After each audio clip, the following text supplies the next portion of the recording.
Hello dear friend, जय हिंद, वंदे मातरम। मैं सुनील शुक्ला आप लोगों का इस इकोनॉमिक्स की जर्नी में एक बार फिर से स्वागत करता हूं। ये मेरा 47वां लेक्चर है। इसके पूर्व में मैंने 46 लेक्चर और लिए हैं।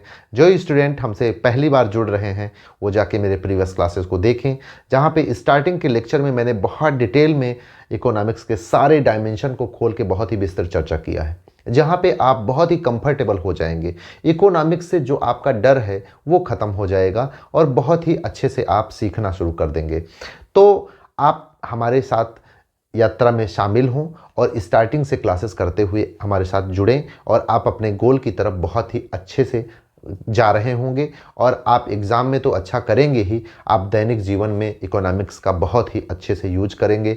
और इकोनॉमिक्स इतना महत्वपूर्ण सब्जेक्ट है क्योंकि ये अर्थ युग है, तो आपको कहीं ना कहीं एक पावर देगा।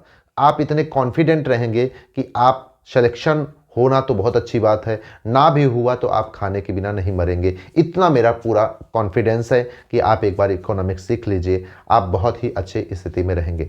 ऐसे लोग जो स्टूडेंट ना होते हुए भी इकोनॉमिक्स को सीखना चाहते हैं वो जाके मेरे प्रीवियस क्लासेस के थ्रू इस क्लासेस को पूरी जर्नी पूरा करें, क्योंकि इसके बाद में शेयर मार्केट पे चर्चा करूंगा। शेयर मार्केट इकोनॉमिक्स का ही एप्लीकेशन होता है। तो जब इकोनॉमिक्स आपकी अच्छी हो जाएगी तो शेयर मार्केट में आप बहुत ही बेस्ट कर रहे होंगे। आप अपने द्वारा मेहनत से कमाई हुई पूंजी को आप बेस्ट जगह जो है निवेश कर रहे होंगे। जब आप डायरेक्ट जाके निवेश करते हैं तो एक्चुअली में आप निवेश नहीं करते हैं, कहीं ना कहीं आप सट्टा लगाने का कार्य करते हैं। तो सट्टा ना लगाएं, अपनी मेहनत की कमाई को आप जो है वहाँ पे बेस्ट अच्छा निवेश करें। इसलिए ज़रूरी है कि आप इकोनॉमिक्स को अच्छे ढंग से सीखें। और इकोनॉमिक्स ऐसा इतना महत्वपूर्ण सब्जेक्ट है, ये कहीं ना कहीं आपके दैनिक जीवन में बहुत महत्वपूर्ण योगदान निभाता है। आप देश, दुनिया और अपने समाज, यहाँ तक कि आप अपने घर को भी अच्छे से समझना चाहते हैं तो बिना इकोनॉमिक्स के आप उसको अच्छे से समझ नहीं सकते हैं। आप इकोनॉमिक्स को सीखें। इकोनॉमिक्स बहुत ही महत्वपूर्ण है। जिस तरह से सनातनी होने के नाते या किसी धर्म के होने के नाते आपकी पवित्र पुस्तक, जिस तरह से सनातनी होने के नाते आपकी गीता महत्वपूर्ण पुस्तक हो जाती है, उसी तरह से चूँकि ये अर्थ युग है तो आपके लिए इकोनॉमिक्स की बुक भी बहुत महत्वपूर्ण हो जाती है। आप इकोनॉमिक्स को पढ़ें और मैं इतना सहजता से पढ़ा रहा हूँ कि आपको कोई कहीं दिक्कत नहीं होने पाएगी। मैं इसके प्रीवियस क्लासेस में जो है मौद्रिक नीति पे चर्चा करता आ रहा हूं, जिसमें मैं क्वांटिटेटिव मेजर के एक टूल्स CRR की चर्चा किया, जिसकी बहुत विस्तृत चर्चा की है। 2 लेक्चर में मैंने उसको पढ़ाया है, आप जाके उसको देखें। क्योंकि इस क्लास में भी मैं उसकी चर्चा करूंगा तो ये समय का कहीं ना कहीं सदुपयोग नहीं होगा, क्योंकि उसको मैंने प्रीवियस में पढ़ाया है ऑलरेडी। ठीक है, तो मैं बिना देर किए मैं सीधा पॉइंट पे आने चल रहा हूँ। मैं अब आज मौद्रिक नीति के दूसरे टूल्स यानी क्वांटिटेटिव मेजर के दूसरे टूल्स SLR यानी इंस्टीट्यूटरी लिक्विड रेशियो की तरफ चलता हूं। SLR की तरफ। SLR एक्चुअली क्या है? ये क्वांटिटेटिव मेजर है। क्वांटिटेटिव मेजर का एक महत्वपूर्ण टूल्स है। क्वांटिटेटिव मेजर में होता क्या है कि जो मनी सप्लाई है, यानी बाजार में जितने मनी की ज़रूरत है, जब उससे ज़्यादा मनी आ जाती है तो उसको CRR के तहत कंट्रोल किया जाता है। और दूसरा तरीका ये है कि उसको जो है SLR के तहत कंट्रोल किया जाता है। मेनली SLR का उपयोग दूसरा है, लेकिन क्वांटिटेटिव मेजर में इसका भी उपयोग होता दिखता है। लेकिन अभी जब मैं SLR के बारे में विस्तृत चर्चा करूंगा तो आप SLR का उपयोग समझ जाएंगे। बहरहाल ये क्वांटिटेटिव मेजर की तरह ही यूज होता है। अब क्वांटिटेटिव मेजर क्या है, इसकी सारी डिटेल में मैं इसके प्रीवियस क्लासेस में चर्चा की है, और मैं उसको फिर से अगर चर्चा में लाऊंगा तो ये समय का वेस्टेज होगा कहीं ना कहीं, चूंकि उसके प्रीवियस में मैंने चर्चा की है। तो आप प्रीवियस क्लासेस को देखते हुए चलें। मैं SLR पे चर्चा करता हूँ। SLR statutory liquid ratio. इसमें जो ये L है ये बहुत महत्वपूर्ण है। इसका मतलब क्या है? लिक्विडिटी से लिक्विडिटी, ये बहुत महत्वपूर्ण है। इसको आप पहले समझ लें, लिक्विडिटी होता क्या है। लिक्विड जब बात होती है तो आप कहीं ना कहीं कैश की तरफ इंटरेक्ट होते हैं, कैश से जुड़ने का प्रयास करते हैं। तो कहीं ना कहीं आप गलत नहीं हैं, आप सही हैं। लिक्विडिटी जो परफेक्ट लिक्विड होता है वो कैश ही होता है। ठीक है। तो कैश आपका सोचना गलत नहीं है, लेकिन इसके कुछ और भी मीनिंग होते हैं। वो लिक्विडिटी की एक और मीनिंग बताते हैं, पहली मीनिंग, ठीक है। कई सारे मतलब होते हैं, मुख्यतः लिक्विडिटी का मतलब कैश ही है, लेकिन कहने के और भी तरीके हैं, जिसमें मैं एक तरीका पहले बताने का प्रयास करता हूं, आपको थोड़ा थोड़ा समझाता हूं लिक्विडिटी क्या है, किस तरह से इसको हम लिक्विडिटी समझेंगे, किसकी लिक्विडिटी ज़्यादा होती है, किसकी कम होती है, ये सारी चीज़ें आप थोड़ा थोड़ा धीरे धीरे समझते हुए चलेंगे। लिक्विडिटी क्या है? देखें, ऐसे एसेट जिनको जितनी जल्दी कैश में परिवर्तित किया जाएगा, उसको हम कहेंगे वो उतना ज़्यादा लिक्विडिटी है। यानी कि जिस एसेट को जितनी जल्दी कैश में परिवर्तित किया जाएगा, उस एसेट को हम कहेंगे ये उतना ज़्यादा लिक्विड है। जैसे एग्जाम्पल सुनेंगे तो आपको समझ में आएगा। जैसे हम कहें कि गोल्ड, सोना, सोना ज़्यादा लिक्विड है या फिर demand deposit? Demand deposit, demand deposit हमें लगता है आप समझ रहे होंगे। डिमांड डिपॉजिट मैंने बताया है, लेकिन चूंकि अब नए लोग जुड़े होंगे तो वो ये थोड़ा सा समझ लें। डिमांड डिपॉजिट होता ये है कि आप जब बैंक में ले जाके पैसा जमा करते हैं, तो आप बैंक में दो तरीके से पैसा जमा करते हैं। एक, आप ऐसे तरीके से पैसा जमा करते हैं कि आप जब चाहें उसको ले सकते हैं, और एक आप जमा करते हैं टाइम डिपॉजिट, यानी फिक्स डिपॉजिट। आप उस कुछ टाइम के लिए जमा करते हैं, साल भर, 2 साल, 5 साल, 10 साल, टाइम के लिए आप जमा करते हैं। जो ऐसे पैसे को जब आप जमा करते हैं कि जब चाहें तब उसको आप निकाल सकते हो, तो उसको कहते हैं डिमांड डिपॉजिट, ठीक है। और ऐसे पैसा जो कुछ टाइम के लिए फिक्स करके आपने जमा कर रखा है, उसको कहते हैं टाइम डिपॉजिट। तो डिमांड डिपॉजिट को देने के लिए बैंक आपके लिए बाध्य है, जब आप मांग करेंगे तब उसको देना पड़ेगा, ठीक है। तो हम गोल्ड को जल्दी लिक्विड बना सकते हैं, ज़्यादा जल्दी कैश में कन्वर्ट कर सकते हैं कि डिमांड डिपॉजिट से। तो जायज़ सी बात है, यहाँ आपको बैंक में जाके तुरंत मिल जाएगा, इसके लिए आपको दुकान ढूंढना पड़ेगा। हैं दोनों जल्दी हो जाएंगे, लेकिन दोनों की तुलना में डिमांड डिपॉजिट ये जो है ज़्यादा लिक्विड है, ठीक है। इन दोनों के कंपैरिजन में, गोल्ड और डिमांड डिपॉजिट के कंपैरिजन में, ये डिमांड डिपॉजिट जो है ज़्यादा लिक्विड है, यानी कि इसकी लिक्विडिटी ज़्यादा है। दूसरा केस लेते हैं। दूसरा केस फिर गोल्ड और कैश ही ले लेते हैं। तो हम किसको कहेंगे कि किसकी लिक्विडिटी ज़्यादा है? सीधी सी बात है, यही तो ज़रूरत थी हमको कैश की, तो यही है, तो इसकी लिक्विडिटी सबसे ज़्यादा, ठीक है। इसकी लिक्विडिटी ज़्यादा। देखिए, बहुत ही आसानी से आप चीज़ों को समझते चलिए, धीरे धीरे अभी आप डिटेल में जाएंगे। तीसरा हम देखें तो एक घर है दिल्ली में, दिल्ली में एक घर है, ठीक है। दिल्ली में एक घर है होम, और दूसरा घर जो है वो आपके गांव में है, गांव में, विलेज में, ठीक है। विलेज में एक होम है। तो आप मुझे बताएं किसकी लिक्विडिटी ज़्यादा होगी, दिल्ली वाले घर की कि आपके गांव वाले घर की? इसका मतलब कि दिल्ली में जो घर है उसको आप जल्दी बेच सकते हैं कि आपके गांव वाले घर को ज़्यादा जल्दी बेच सकते हैं? तो सीधी सी बात है कि दिल्ली वाले घर को। अब कहने को तो ये भी कह सकते हैं कि इसको कोई खरीदने वाला जल्दी बिक गया इसको, लेकिन जो आप खुद सोचें तो ये जो शहर का है वो आसानी से बिक जाएगा, तो इसकी लिक्विडिटी ज़्यादा है, ठीक है। मैं इसको साफ कर लूँ, आगे बता। अब हम देखते हैं एक और केस। गोल्ड ज़्यादा लिक्विड है, गोल्ड, या फिर टाइम डिपॉजिट, जो आपने फिक्स कर रखा है कुछ टाइम के लिए, टाइम डिपॉजिट। इसमें दोनों में बताएं कि कौन ज़्यादा लिक्विड है, किसकी लिक्विडिटी ज़्यादा है? तो इसमें गोल्ड की लिक्विडिटी ज़्यादा है टाइम डिपॉजिट के कंपैरिजन में, ठीक है। क्योंकि इसको आप जो है ये टाइम के लिए फिक्स होता है, ये बैंक आपको इसके लिए बहुत सारे आपको टर्म एंड कंडीशन तय करेगा, लेकिन गोल्ड को आप जल्दी लिक्विड कर सकते हैं, यानी ज़्यादा, इसकी लिक्विडिटी ज़्यादा अच्छी है, ठीक है। और तीसरा हम लेते हैं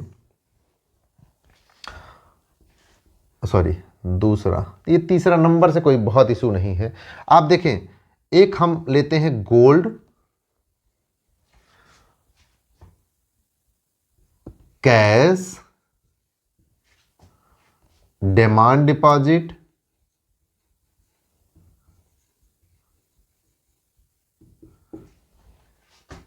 टाइम डिपॉजिट,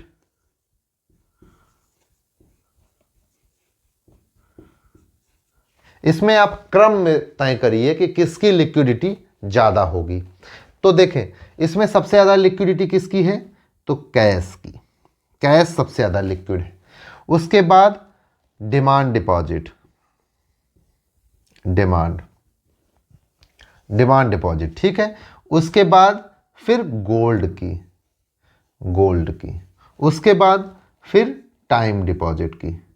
मुझे लगता है कि अब आप समझ गए होंगे, कुछ आइडिया आपको लगा होगा कि कौन सा ज़्यादा लिक्विड है और किस तरह हम लिक्विडिटी को ध्यान में रख रहे हैं। लिक्विडिटी का सीधा अर्थ ये है कि कैश से है। अब हम थोड़ा सा इसकी गहनता की ओर चलते हैं, थोड़ा सा और समझने का प्रयास करते हैं कि किस तरह से हम लिक्विडिटी का महत्व है, ठीक। आप देखें कि जैसे आप कोई भी बिजनेस शुरू करते हैं, बिजनेस शुरू करेंगे तो उसमें क्या ज़रूरत होता है कि आपके पास पूंजी हो, ठीक है। पूंजी होगी। देखें पूंजी किस तरह से होती है, जैसे मान लीजिए ये पूंजी है, पूंजी आपके पास मान लीजिए 5,000 रुपया है और आपने जो है चाय की दुकान खोली, चाय की शॉप खोली, ठीक है। आपके पास 5,000 रुपया है जिसमें आपने एक चाय की शॉप खोली। तो आप देखें कुल मिला के ये करेंगे कि आप जो है 4,000 रुपया तो खर्च कर देंगे अपना पूरा जो है उसमें लगाने में, ठीक है। 4,000 आप उसमें लगा देंगे, अपना सामान खरीदना और दूध खरीदना, अपना जो उसमें बर्तन यूज होंगे उसमें, गैस में, ये सारी चीज़ें आप 4,000 कर लेंगे। लेकिन आप कुछ बचाएंगे भी, जो बचाएंगे, मान लीजिए ये आपने 1,000 रुपया इधर से बचाया, ठीक। आपने देखिए कि 1,000 रुपया बचाया। 1,000 क्यों बचाया? क्योंकि 4,000 तो आपने ये यूज किया, तत्काल में कोई सामान की ज़रूरत है, अटेंडम में ज़रूरत पड़ गई आपको, तो ये तो आपने लगा ही रखा है। ये इतना आपको इतना लिक्विड साथ में लेकर ही बिजनेस करना होता है। कोई भी बिजनेस करेंगे तो जितना पैसा है वो सारा लगा के ही बिजनेस नहीं किया जाता है। कुछ पैसा आप अपने पास रखेंगे लिक्विडिटी के रूप में, यानी कि जब आप चाहें उसको जो है उपयोग कर सकें। मान लीजिए आपने गाड़ी का बिजनेस शुरू किया, ठीक है, आप ट्रैवल एजेंसी खोले, आप उसमें गाड़ी चलाते हैं, तो आप 5 लाख रुपया की गाड़ी खरीद लिए, आपके पास एक भी रुपया नहीं होगा, तो जो आपको जो तत्काल खर्चे लगने हैं वो कहाँ से मिलेंगे? जैसे मान लीजिए आपका टायर पंचर हो गया, तो क्या टायर वो 5 लाख जो खर्च किया है उससे थोड़े होगा, फिर आपको फिर से उसमें एडिशनल लगाना पड़ेगा। तो आपको बिजनेस करने के लिए कुछ ना कुछ लिक्विडिटी की ज़रूरत एडिशनल पड़ती है, तो इसलिए आपको जो है लिक्विडिटी मेंटेन करना पड़ता है। तो उसी तरह से किसी भी बिजनेस में आप, बिजनेस का एक हिस्सा होता है जब आप निवेश करते हैं, लेकिन एक हिस्सा जो निवेश करते हैं उससे आप प्रॉफिट कमाते हैं, लेकिन दूसरा एक हिस्सा आप और भी रखते हैं जो लिक्विडिटी के रूप में, मान लीजिए किसी को सैलरी देना हो गया, मान लीजिए किसी को तत्काल उधार पे किसी को आपने दिया, तो वो जो मेंटेन करने के लिए, यानी आपके मेंटेनेंस को मेंटेन करने के लिए जो एडिशनल आप पैसा रखते हैं उसकी भी ज़रूरत पड़ती है, ठीक है। तो मुझे लगता है कि आप इन सारी चीज़ों से अब धीरे धीरे कंफर्टेबल हो रहे होंगे, ठीक है। तो इस तरह से अब हम चलते हैं धीरे धीरे, आप लिक्विडिटी के बारे में, लिक्विडिटी के महत्व के बारे में आप समझ गए होंगे कि किसी भी बिजनेस में ये जरूरी है कि आपके पास कुछ लिक्विडिटी हो। सारा पैसा आप निवेश करके बिजनेस को नहीं कर सकते हैं। बिजनेस करने के लिए आपके पास कुछ एडिशनल लिक्विडिटी, कुछ अतिरिक्त कैश की ज़रूरत होती है, और बिना उसके आप जो है बिजनेस नहीं कर सकते हैं। तो अब हम चलते हैं बैंकिंग की तरफ। बैंकिंग में हम बैंक के कॉन्सेप्ट में ये बताते हैं कि किस तरह से महत्व है लिक्विडिटी का। आपको मैं प्रीवियस क्लासेस में बताया हूँ कि बैंकिंग जो बिजनेस है वो कहीं ना कहीं जनता से पैसे को लेता है और जनता के लिए ही पैसा जो है लोन पे उठा के पैसा कमाता है। तो ये अपना पैसा बैंक नहीं लगाता है, यानी जनता से लेना और जनता को ही देना, उसके बीच में ही प्रॉफिट कमाने का बैंक का कार्य है। तो बहुत आसान आपको लग रहा होगा, लेकिन जितना आसान लग रहा है उससे ज़्यादा ये कहीं ना कहीं कॉम्प्लिकेटेड है, उससे ज़्यादा कहीं ना कहीं ये कॉम्प्लिकेटेड है। ये 1 मिनट में लिक्विडिटी आपकी बहुत अच्छी हो सकती है, अगले मिनट में आपकी लिक्विडिटी की स्थिति बहुत खराब हो सकती है। तो बैंक के लिए लिक्विडिटी मेंटेन करना एक बहुत बड़ा चैलेंज होता है। लिक्विडिटी उसके लिए बहुत महत्वपूर्ण हो जाता है, क्योंकि ये जो बैंकिंग का कार्य ही है वो लिक्विडिटी पर बहुत ही मैटर करता है। अब हम चलते हैं बैंकिंग को और उसमें समझने का प्रयास करते हैं कि किस तरह से उसके लिए लिक्विडिटी का महत्व है और किस तरह से एसएलआर कार्य करता है। ये सारी चीज़ें अब हम धीरे धीरे समझने का प्रयास करते हैं। देखें, अब हम देखते हैं कि बैंकिंग किस तरह से कार्य करता है। ये मान लेते हैं आरबीआई है, ठीक है। आरबीआई जो है बैंक की, कमर्शियल बैंक की निगरानी करता है, ठीक है। कमर्शियल बैंक है। कमर्शियल बैंक क्या होता है कि इसका मुख्य जो बिजनेस करने का तरीका है वो ये है कि ये जनता से पैसा लेता है। जनता से पैसा लेता है किस तरह से? डिमांड डिपॉजिट और टाइम डिपॉजिट। टाइम डिपॉजिट, ये 2 तरीके से पैसा जो है जनता से लेता है। और फिर ये जो पैसा इसके पास आता है ये जनता को लोन के रूप में देता है, जिसके बीच में ये प्रॉफिट कमाता है। जैसे मान लीजिए ये डिपॉजिट रेट जो है, डिपॉजिट रेट इसको कहते हैं, जो डिपॉजिट होता है इस पर ब्याज देती है बैंक। तो ये जो डिपॉजिट रेट है ये मान लीजिए 5% है, तो हमेशा जो लेंडिंग रेट होगा यानी ब्याज का जो रेट होगा वो हमेशा इससे ज़्यादा होगा। यानी लेंडिंग रेट जो होगा, ब्याज का रेट, वो हमेशा ये डिपॉजिट रेट से ज़्यादा होगा। मान लेते हैं कि 8% है, ठीक है, 9% है, कुछ भी मान लीजिए, कॉन्सेप्ट समझना है। तो इस तरह से ये काम है इसका कि जनता से पैसा डिपॉजिट होगा, 2 तरीके से जमा होता है, उसके बाद जनता को ही लोन देके इसका प्रॉफिट कमाने का ये कार्य है। मुख्य बिजनेस इसका यही है। लेकिन आप मुझे ये बताएं, अभी आप लिक्विडिटी को समझे कि यानी बिजनेस करने के लिए ज़रूरी है कि आपके पास लिक्विडिटी होनी चाहिए। ज़रूरत पड़ गई छोटी सी तो क्या करेंगे? आप कोई अपना एसेट बेचेंगे? कुछ भी आप बेच के थोड़े काम करेंगे। मान लीजिए गाड़ी आपकी लेके जा रहे हैं, गाड़ी आपने खरीदा, गाड़ी का बिजनेस किया, 5 लाख रुपए गाड़ी में लगाया, लेकिन अब ज़रूरत पड़ गया तेल भराने का, तो क्या गाड़ी का टायर निकाल के बेच दिया जाएगा? नहीं ना। तो आपके पास कुछ एडिशनल लिक्विडिटी की ज़रूरत होगी आपको उस बिजनेस को चलाने के लिए। तो उसी तरह से ये बिजनेस है। बिजनेस में डिमांड डिपॉजिट या टाइम डिपॉजिट, जैसे आप जाके बैंक में पैसा जमा किए हैं तो आपको जब भी ज़रूरत पड़ेगी तब आप पैसा लेने के लिए जाएंगे तो बैंक आपको डिनाई नहीं कर सकती है। बैंक आपको पैसा देने के लिए बाध्य है, डिमांड डिपॉजिट के केस में स्पेशली। लेकिन टाइम डिपॉजिट के केस में भी आपको बैंक पैसा देगी, वो अपने टर्म एंड कंडीशन को लागू करके। वो सारी चीज़ें मैंने प्रीवियस क्लासेस में चर्चा किया है, ठीक है। तो कुल मिला के कहने का मतलब है कि बैंक आपको पैसा देगी। तो पैसा देगी भाई, बैंक ने तो क्या किया, यहाँ से पैसा लिया और यहाँ जनता को पैसा लोन पे दे दिया।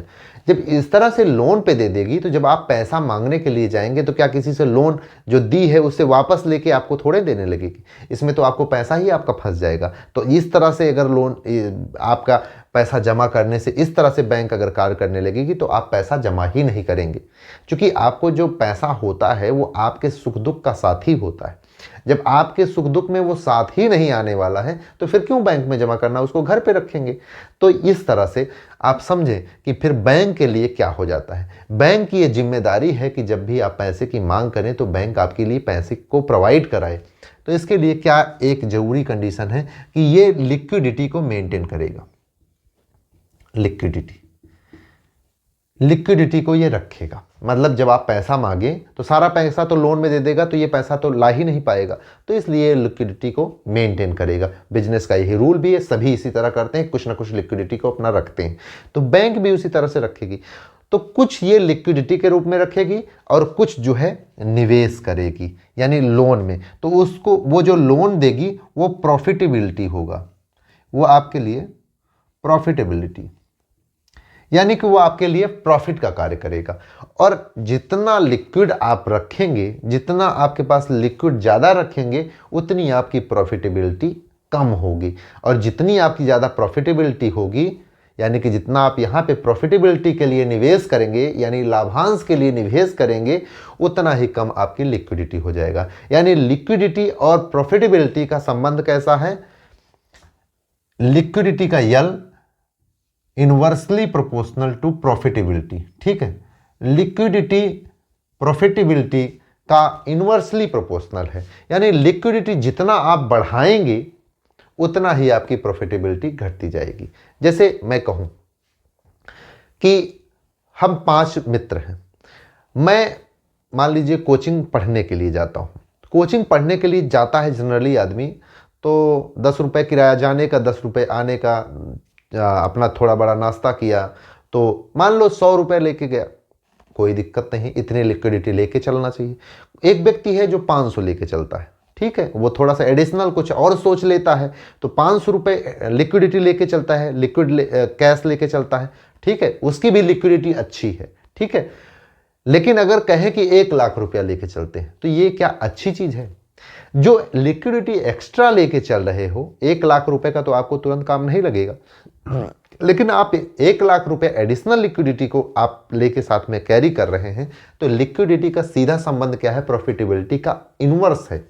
जितना ज़्यादा आप लिक्विडिटी लेके टहलेंगे, उतनी ही आपकी प्रॉफिटेबिलिटी कम होगी। यानी 1 लाख रुपया जो आप लेके टहल रहे हैं, वो आपका एसेट है, उसके पास ये क्षमता है कि वो आपके लिए अतिरिक्त आय का सृजन कर सकता है। लेकिन आप उसको एज ए लिक्विड लेके टहल रहे हैं, तो आपके लिए वो अतिरिक्त आय का सृजन नहीं करेगा। जैसे 1 लाख रुपया आप जेब में रखे रहिए तो वो कभी नहीं बढ़ेगा, लेकिन 1 लाख रुपया अगर आप जो है कहीं पे ब्याज पे उठा दिए, बैंक में दे दिए, आप कोई एसेट उसका खरीद लिए, या आप शेयर मार्केट में निवेश कर दिए, तो आपके लिए वो आय का सृजन करेगा। तो उसी तरह कहने का मतलब है कि लिक्विडिटी की एक सर्टेन मात्रा है। जब सर्टेन मात्रा में, यानी ज़रूरत के हिसाब से आप लिक्विडिटी को कैरी करते हैं, तो अच्छी बात है। लेकिन जब अतिरिक्त एडिशनल लिक्विडिटी को आप कैरी करते हैं, तो वो उतना ही नुकसानदायक भी है, क्योंकि लिक्विडिटी इनवर्सली प्रोपोर्शनल है प्रॉफिटेबिलिटी के।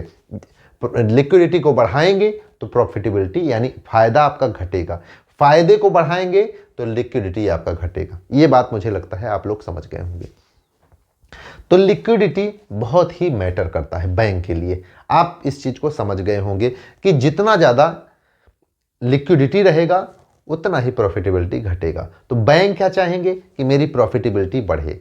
प्रॉफिटेबिलिटी बढ़ेगी तब जब लिक्विडिटी को कम रखेंगे। तो बैंक का चले तो सारी चीज़ तो प्रॉफिटेबिलिटी में दे देगा, लेकिन समस्या ये है कि जब लोग, जनता उससे मांग करने के लिए आएगी पैसे की, तब उसके पास लिक्विडिटी नहीं होगा, तो बैंक बहुत बुरी तरह से प्रभावित होगी। तो इसकी जो जिम्मेदारी देखें, हर बिजनेस में जो लिक्विडिटी मेंटेन करने की जिम्मेदारी होती है, वो इंडिविजुअल जो बिजनेसमैन है उसकी होती है। तो इसका मतलब ये है कि ये बैंक जो है, कमर्शियल बैंक, इसको लिक्विडिटी मेंटेन करने का अधिकार होना चाहिए कि नहीं होना चाहिए? बिल्कुल होना चाहिए। लेकिन क्योंकि बैंक का जो मुख्य उद्देश्य है लाभ कमाना, तो वो इस पे ज़्यादा कंसंट्रेट रहेगी, इस पे ज़्यादा कंसंट्रेट नहीं रहेगी। और पैसा किसका है? पैसा है जनता का। तो जनता के ऊपर बैंक कंसंट्रेट नहीं हो रही, क्योंकि बैंक यहाँ पे प्रॉफिट पे कंसंट्रेट है, तो इसको मेंटेन नहीं करेगी, इस पे ज़्यादा ध्यान देगी। इस पे अगर ध्यान नहीं देगी तो नुकसान किसका होगा? इनका। जब इनको ज़रूरत लगेगी तो इनको पैसा नहीं मिलेगा, जब ज़रूरत लगेगी पैसा नहीं मिलेगा, तो फिर बैंक भी प्रभावित होगी। बैंक प्रभावित होगा तो पूरा समाज, पूरा देश प्रभावित होगा। तो अब जो जिम्मेदारी बढ़ जाती है आरबीआई की। तो आरबीआई जो है इस पे आके कहता है कि ऐसा है भैया कि ये आपका जो खेल है ये नहीं चलेगा। अब खेल जो मैं बताऊंगा उस तरह से आपको खेलना पड़ेगा। क्या खेलना है? कि आपको एक लिमिट तय करनी होगी कि आप लिक्विडिटी मेंटेन करिए। लिक्विडिटी आपको रखना पड़ेगा, क्योंकि इसलिए रखना पड़ेगा क्योंकि ये मामला सिर्फ आपका ये पैसा नहीं है, ये पैसा जनता का है। जनता का पैसा है तो जनता के उपयोग वो आना चाहिए जब उनको ज़रूरत लगे तो। ठीक है, तो अब देखें, लिक्विडिटी को मेंटेन करने का बात कह दिया, लेकिन पहले जो है, पहले जब पहले इसकी बात होती थी तो एसएलआर जो लिक्विडिटी मेंटेन करने की, यानी एसएलआर की जो लिमिट थी, इसकी लिमिट तय की गई। जो मिनिमम लिमिट थी वो 25%, 25%। और किसका 25%? टोटल डिपॉजिट का। मान लीजिए कि लोगों ने जमा किया 100 रुपया, तो 100 रुपए का 25%, मैक्सिमम जो लिमिट थी वो 40%, यानी 25% से 40% तो आपको लिक्विडिटी के रूप में रखना पड़ेगा, जिसको एसएलआर कहते हैं। ठीक है, तो आपको 25% से 40% तो जो है अपने पास लिक्विडिटी के रूप में रखना पड़ेगा, कि कोई आता है तो आप लिक्विडिटी की समस्या ना हो। तो ये बहुत बड़ा अमाउंट था, लेकिन फिर उसके बाद रिफॉर्म हुआ तो इसकी लिमिट को जो है घटा के 25% कर दिया गया। 25% कर दिया गया, जो कि बहुत बड़ा अमाउंट है। अगर 40% टोटल इसको हटा ही दिया जाएगा, मान लीजिए यहाँ पे 40% है मैक्सिमम, और मैक्सिमम 40% टोटल डिपॉजिट का 40% अगर हटा ही देंगे तो बैंक के पास बचा कितना? 60%। और उसमें भी सीआरआर की भी जो लिमिट थी वो 10% थी पहले, तो 10% यानी 40, 10, 50। जब 50% आप टोटल जो है हटा ही देंगे तो फिर बचा कितना? तो फिर बैंक इसीलिए नुकसान में रहती थी। तो फिर बाद में नरसिम्हा राव साहब की सुझाव पर, ये जो उनकी कमेटी थी उसकी सुझाव पर जो है इसको स्वायत्तता दी गई बैंकों को, तो बैंक जो है थोड़ा सा प्रॉफिट में आए। तो इस समय जो एसएलआर की लिमिट है, लिमिट क्या है? अब कोई भी लिमिट नहीं है, सारी लिमिटें हटा दी गई है। अब लेकिन एसएलआर जो है 18% है। ठीक है, 18% है, लेकिन कोई लिमिट नहीं है कि इतने के बीच में रखना पड़ेगा। जितनी आवश्यकता होगी आरबीआई तय कर देगा, उतना आपको एसएलआर के रूप में रखना पड़ेगा। तो 18%, अब देखें 18% तय कर दिया आरबीआई ने कि 18% आपको जो है रखना पड़ेगा लिक्विडिटी। तो अब लिक्विडिटी 18% जैसे रख दिए, ठीक है, तो 18% बहुत बड़ा अमाउंट है, तकरीबन 18 लाख करोड़। 18 लाख करोड़ को आपने रख दिया सिर्फ लिक्विडिटी के रूप में, तो ये कहीं ना कहीं बैंकों का इससे नुकसान होता है। तो पहले तो 18% रखा दिया आरबीआई ने। तो आरबीआई ने क्यों रखा दिया? क्योंकि ये जनता का मामला है, जनता को नुकसान नहीं होना चाहिए, जब उसको ज़रूरत लगे तब मिले। बैंक चूंकि प्रॉफिटेबिलिटी पे ध्यान देंगे और इस चीज़ को भूल जाएंगे, इसलिए आरबीआई ने मुख्य रूप से ये तय कर दिया कि 18% आपको रखना पड़ेगा।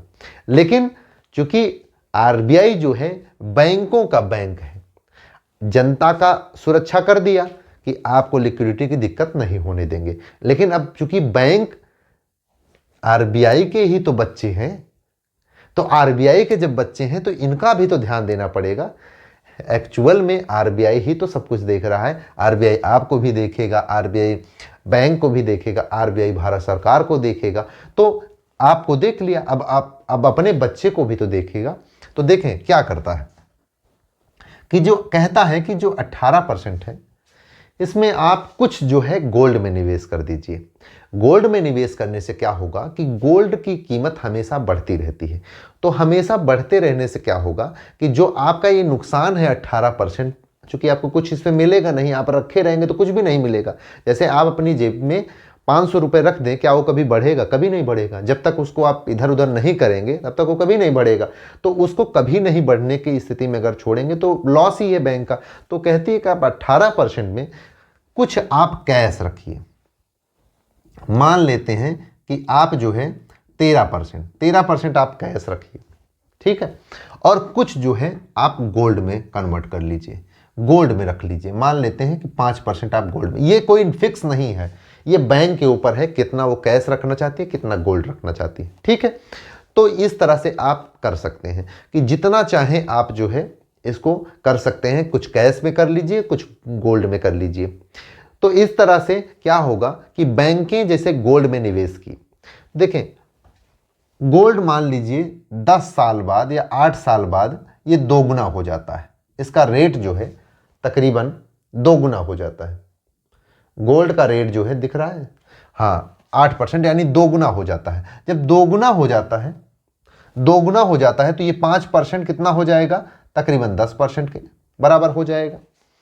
यानी कि ये दोगुना हो जाएगा ना। 5% जो है, मान लीजिए 100 रुपया था, अब वो 200 रुपया हो गया, चूंकि दोगुना हो गया तो ये 10% हो गया। तो जो लिक्विडिटी मेंटेन करने की बात जो है आरबीआई 18% की करती है, एसएलआर को 18% निर्धारित कर रखा है। क्योंकि वो गोल्ड में निवेश करते हैं तो गोल्ड की कीमत बढ़ने पर एसएलआर भी बढ़ जाता है, तो बैंकों का एसएलआर 18% से क्रॉस कर जाता है, यानी 25%, यानी कि जो उनके पास है वो एसएलआर बढ़ जाता है। किस लिए? क्योंकि वो गोल्ड में निवेश करते हैं, गोल्ड से प्रॉफिट होता है, तो एसएलआर की लिमिट और बढ़ जाती है। तो ये क्या है? ये अच्छी बात है। क्योंकि ये और अच्छी बात है तो इसमें और जो है भाई लिक्विडिटी बढ़ रही है ना, ये इनके पास क्षमता बढ़ रही है और भी निवेश करने की इनके पास और क्षमता हो रही है। फिर इसके बाद ये गोल्ड में निवेश करेंगे। इस तरह से क्या हुआ कि बैंक भी अब कंफर्टेबल हो गई। आरबीआई ने आप लोगों की व्यवस्था कर दी, अब बैंकों का भी व्यवस्था कर दी। अब क्या हुआ? अब देखें, आप अगर सही से देखें तो होता क्या है कि जो भारत सरकार है उसकी भी तो बैंक है ये,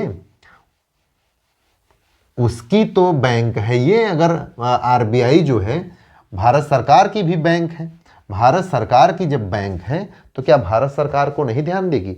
भारत सरकार का भी ध्यान देगी ये, भारत सरकार का भी ध्यान देगी।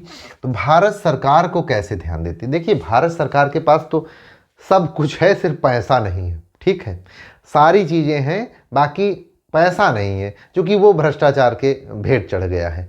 तो भ्रष्टाचार के जब भेंट चढ़ गया है तो फिर भारत सरकार को दिखता क्या है? क्योंकि उसके पास काम तो चलाना है, काम चलाना है, तो उसको कहीं ना कहीं बार बार झांकने पे इधर उधर सिर्फ आरबीआई दिखता है।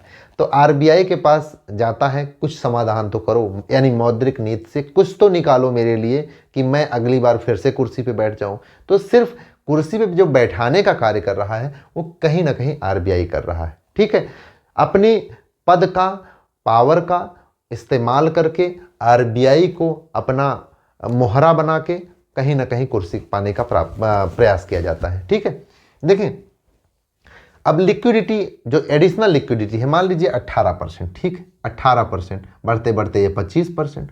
अब देखिए क्या हो गया, इसके पास अब बढ़ते बढ़ते 25% या 18% पकड़िए, कॉन्सेप्ट समझिए। अब लिक्विडिटी है, अब बैंक कहती है, बैंक को आरबीआई कहती है कि देखिए आपके पास इतना पैसा है, पड़ा रहता है, आप इसको और कहीं दे दीजिए। आप भारत सरकार की मदद में अब बात कर रही है, तो कहती है भारत सरकार के को आप जो है लोन क्यों नहीं दे देते, वहाँ से भी आपको एक अच्छा खासा प्रॉफिट आएगा।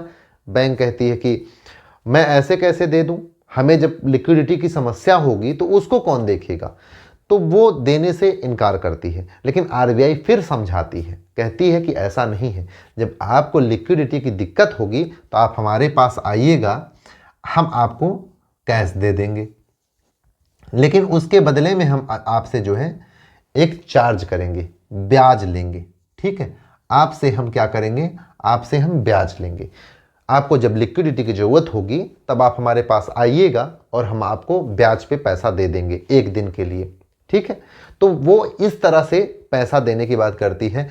फिलहाल मैं इधर चलता हूँ। देखें, अब तैयार हो जाती है, कहती है ठीक है, जब कभी एक दिन की ज़रूरत पड़ेगी तो हम इधर से ले लेंगे, लिक्विडिटी की दिक्कत नहीं होगी। लेकिन जो बैंक भारत सरकार को ब्याज पे देगी वो तो लंबे टाइम के लिए रहेगा, अच्छा खेल होगा, अच्छा पैसा कमाएंगे, बैंक ये सोच के आ जाती है। तो देखिए, सरकारी प्रतिभूति में निवेश करती है। जो एसएलआर का पैसा है उसको, जो बैंकें हैं वो एसएलआर के पैसे को सरकारी प्रतिभूति यानी बिल में, गवर्नमेंट का जो बिल है, treasury bill, government treasury bill, ठीक है, ये दो तरीके से होता है। एक जो है एडहॉक ट्रेजरी बिल, जो आपने पहले पढ़ा होगा कि जब सरकार को ज़रूरत पड़ती थी तो पैसा छपवाती थी, उसके बदले में एडहॉक ट्रेजरी बिल जारी करती थी, पैसा लेके आके उसको छान घोट के नाश्ता कर लेती थी। उसके बारे में मैंने बहुत डिटेल में चर्चा किया है। तो एक तो होता था एडहॉक ट्रेजरी बिल, और दूसरा जो है regular treasury bill, regular treasury bill. ठीक है, दिख रहा है कि नहीं? मैं बोल दे रहा हूँ रेगुलर ट्रेजरी बिल, ठीक है। तो ये जो रेगुलर ट्रेजरी बिल है इसको भारत सरकार आरबीआई को देती, बैंकों को देती है, यानी कि सरकारी प्रतिभूति देती है, उसके बदले में बैंकों से लोन ले लेती है। जब लोन लेगी तो उसका ब्याज भी देगी, जिससे बैंकों का जो एसएलआर का पैसा है और बढ़ेगा, क्योंकि उसको ब्याज भी मिलेगा। तो जो उसका यहाँ से नुकसान होता था, लेकिन उसको आरबीआई ने एक तरीका निकाल के बैंक को भी संतुष्ट कर दिया और भारत सरकार के पास जो पैसे की दिक्कत थी उसकी भी दिक्कत का समाधान कर दिया। ठीक है, मुझे लगता है कि आप अब धीरे धीरे सारी चीज़ों को समझने लगे होंगे। मैं इतना ही आपको समझाता हूं, इसके बाद मैं रेपो रेट और रिवर्स रेपो रेट को समझाऊंगा। रेपो रेट और रिवर्स रेपो रेट कहीं ना कहीं यहीं पे आ गया है, लेकिन मैं आपको ढूंढना कल सिखाऊंगा कि रेपो रेट और रिवर्स रेपो रेट क्या होता है। मुझे लगता है कि आप क्लास में काफ़ी अच्छे से समझ रहे होंगे, काफ़ी कंफर्टेबल हो रहे होंगे। यदि आपको मेरा इस वीडियो अच्छा लगता है, समझ में आता है, कहीं ना कहीं वैल्यूएबल लगता है, तो आप मेरे वीडियो को लाइक करें, शेयर करें, सब्सक्राइब करें, और कोई क्वेश्चन है तो आप कमेंट बॉक्स में मुझे लिख सकते हैं, मैं उसका जवाब देने का प्रयास करूंगा। Thank you for watching. जय हिंद।